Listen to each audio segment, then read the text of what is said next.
Hi friends, welcome to life pearls.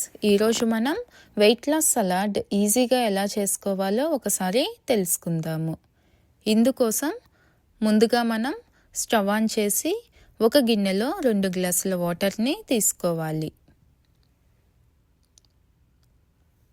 Steaming bowl తీసుకొని దీనిపైన ఉంచుకొని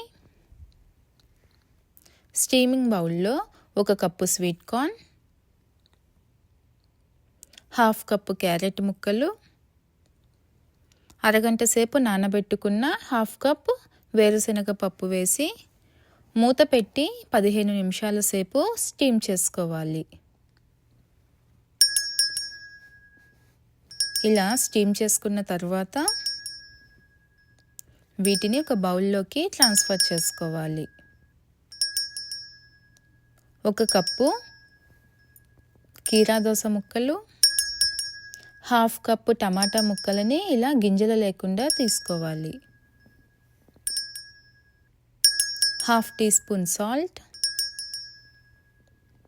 1/2 టీ స్పూన్ మిరియాల పొడి, 1 స్పూన్ నిమ్మరసం వేసి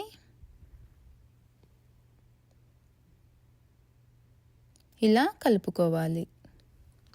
మీ దగ్గర స్టీమింగ్ బౌల్ లేకపోతే వెజిటేబుల్స్ని ఎలా స్టీమ్ చేసుకోవాలో నేను లింక్ డిస్క్రిప్షన్ బాక్స్లో ఇస్తాను, ఒకసారి చెక్ చేసుకోండి.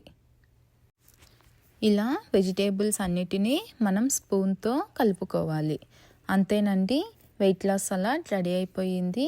మీరు కూడా ఈ సలాడ్ని ట్రై చేసి టేస్ట్ ఎలా ఉందో నాకు కమెంట్ చేయండి. Please subscribe my channel. Thank you.